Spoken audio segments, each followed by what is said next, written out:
Good morning and most welcome to my YouTube channel. और आज हम सीखेंगे कि वोकेबलरी को हम कैसे याद कर सकते हैं, क्योंकि सबसे बड़ी जो प्रॉब्लम हम देखने को मिलती है कि वोकेबलरी हम याद तो कर लेते हैं but soon it's you know fed up, हमें याद नहीं रहती, हम भूल जाते हैं उस चीज़ को।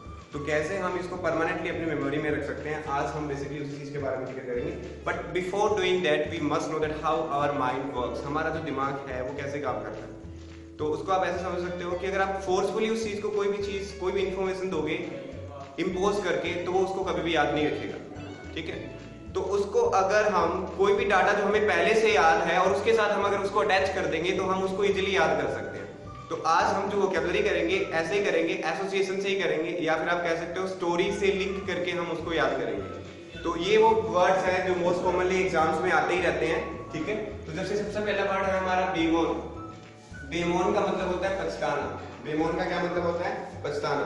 तो हम इसको कैसे याद रख सकते हैं? ऐसे याद रख सकते हैं, इसकी ट्रिक बना सकते हैं, बेमन। अगर बेमन कोई काम करोगे तो हमें क्या करना पड़ेगा?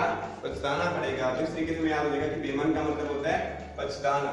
सिनोनिम्स है इसके डिप्लोर, लैमेंट, मॉर्न और रिग्रेट। ठीक है, ये इसके हो गए सिनोनिम्स। तो कैसे याद रखोगे? बेमन अगर कोई काम करोगे तो पछताना पड़ेगा। इस तरीके से आप अगर बोल भी लोगे तो ये आपको हमेशा के लिए याद हो जाएगा, लाइफ टाइम के लिए स्टोर हो जाएगी इंफॉर्मेशन आपके दिमाग में। And the next word is mitigate.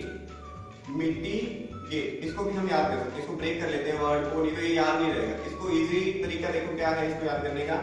हम ऐसे कर सकते हैं कि मेरे घर के सामने है ना, मान लो बहुत ज्यादा मिट्टी पड़ी हुई थी, तो मैंने सफाई वाले से कहा कि मिट्टी को गेट से कम कर दो। मैंने क्या कहा? मिट्टी को गेट से कम कर दो। तो मिट्टी गेट मतलब कम करना है, घटाना किसी भी चीज। इस तरीके से आप इस वर्ड को याद कर सकते हो।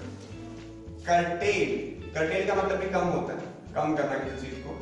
तो आप इसको कैसे याद कर सकते हो? मान लो आपके घर में कर्टेन है और जो क्या है बहुत ज्यादा लेंथी है और इस वजह से वो मिट्टी में भर जाते हैं।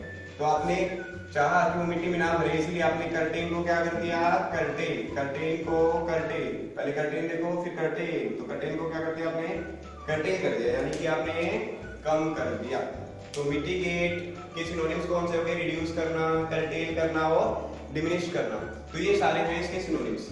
So if you will remember the vocabulary like this, you will study like this, then you will never forget the words that you have learned till now. Okay, this you will never have to face a hard time in your life. And so the next word is mayhem. Mayhem का मतलब क्या होता है?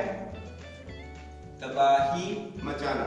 तो देखो कैसे याद करेंगे। कुछ बच्चे एग्जाम्स देने के लिए गए, उनके एग्जाम्स अच्छे नहीं हुए, तो जस्ट लाइक ए जोक, कैसे भी कर लो, हमें तो याद करने से मतलब है बेसिकली। तो उन्होंने क्या कहा कि अगर हमारा रिजल्ट अच्छा नहीं आया तो मई में हम क्या कर देंगे? तबाही मचा देंगे। मई में हम तबाही मचा देंगे। मई में हम तबाही मचा देंगे। तो मई हम का मतलब क्या हो गया? तबाही और विनाश। और हमेशा ये वर्ड हमें याद रहेगा, डिसऑर्डर करना, ऑर्डर डिसऑर्डर करना। इसकी प्रोनाउंसिएशन होती है कियोस। देखने में कियोस लग रहा है बट इसकी प्रोनाउंसिएशन है कियोस। कियोस का मतलब भी तबाही होता है, डिस्ट्रक्शन का मतलब भी यही होता है। Okay, next word is tumble. Tumble का मतलब क्या होता है? गिरना, अ सडन डाउनफॉल, किसी भी चीज का एकदम से गिर जाना। ये बैंकिंग के एग्जाम्स में बहुत ज्यादा पिक्चर आता है वर्ड। जब मनी यू कैन से जब डॉलर के अगेंस्ट गिर जाती है, उसकी वैल्यू कम हो जाती है, तब ये वर्ड काफी यूज होता है, टंबल। तो इसको याद करने का तरीका ऐसे कर सकते हैं।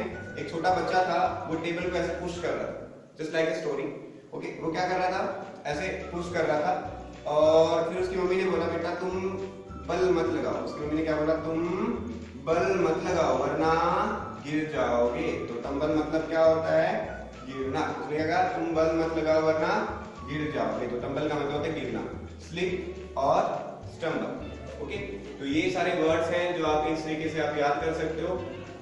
तो मैं यही कहना चाहता हूँ कि अगर वोकैबुलरी को आप फनी तरीके से याद रखोगे तो एक तो ये आप कभी भी भूलोगे नहीं, हमेशा के लिए स्टोर रहेगी आपकी इन्फॉर्मेशन। और जब भी रिकॉल करने की बारी आएगी ना तो फटाफट आपको वर्ड याद आ जाएगी। जैसे आपने पढ़ा बेमोन, बेमोन पढ़ते आपकी कहानी याद रखेगी कि बेमन से अगर कोई काम करते हैं तो पछताना पड़ता है। इस तरीके से वो कहानी है ना रिकॉल होनी शुरू हो जाती है और हमारा माइंड उन चीजों में बहुत फास्टली काम करता है। धन्यवाद, thanks for watching and please share this video so that other person can also get benefit from this video.